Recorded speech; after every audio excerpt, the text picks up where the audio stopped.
Assalamualaikum warahmatullahi wabarakatuh. Perkenalkan, saya Satria Restu Dwi Laksana, NIM A111210232. Berikut saya akan memaparkan tugas ujian akhir semester Hukum Kepegawaian dosen Bambu Buyuditya Diah Sukmadewi, SHMH. Saya akan memilih profesi ASN sebagai penjaga tahanan, instansi Kemenkumham.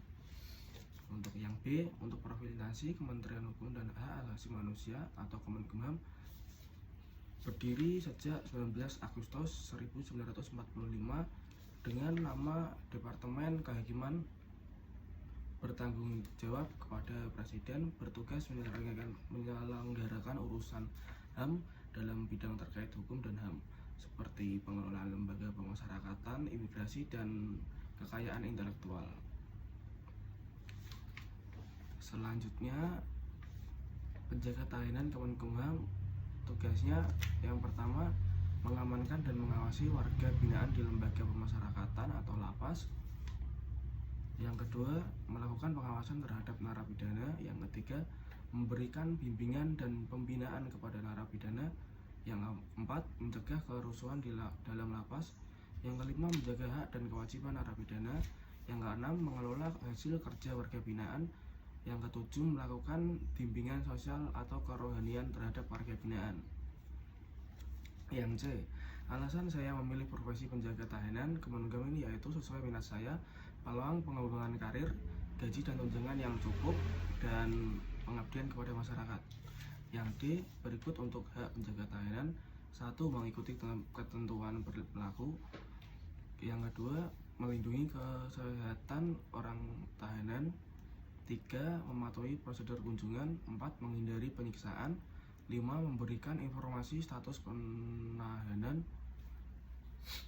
Untuk kewajiban regulasinya penjaga tahanan yaitu pertama, melaksanakan program perawatan. Yang kedua, mengawasi dan melindungi tahanan.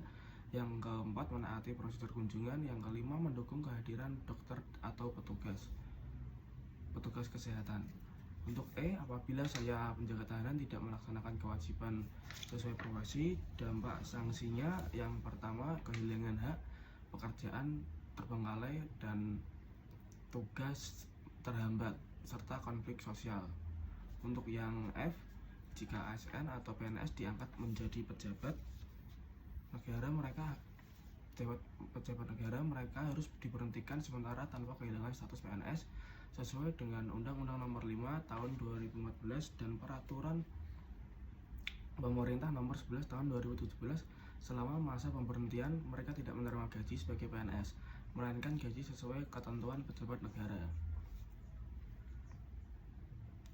Untuk yang G, Kementerian Hukum dan Hak Asasi Manusia atau Kemenkumham memiliki struktur kelembagaan yang terorganisir untuk melaksanakan tugas di bidang hukum dan HAM.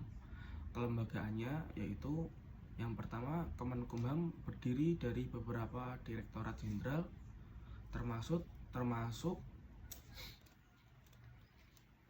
Direktorat Jenderal Peraturan Perundang-undangan dan Direktorat Jenderal Administrasi Hukum Umum.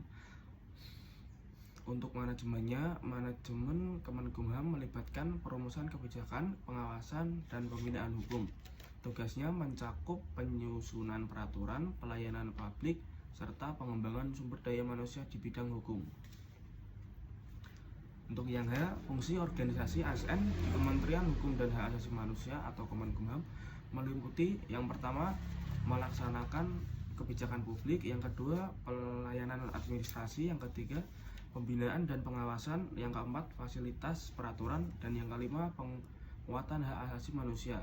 Selanjutnya yang I, berdasarkan UU Nomor 20 Tahun 2023 tentang ASN, terdapat ketentuan mengenai digitalisasi manajemen ASN. Contohnya melalui penggunaan aplikasi e-Kinerja. Untuk yang J, jika ASN penjaga tahanan, Kemenkumham menerima surat keputusan pemberhentian.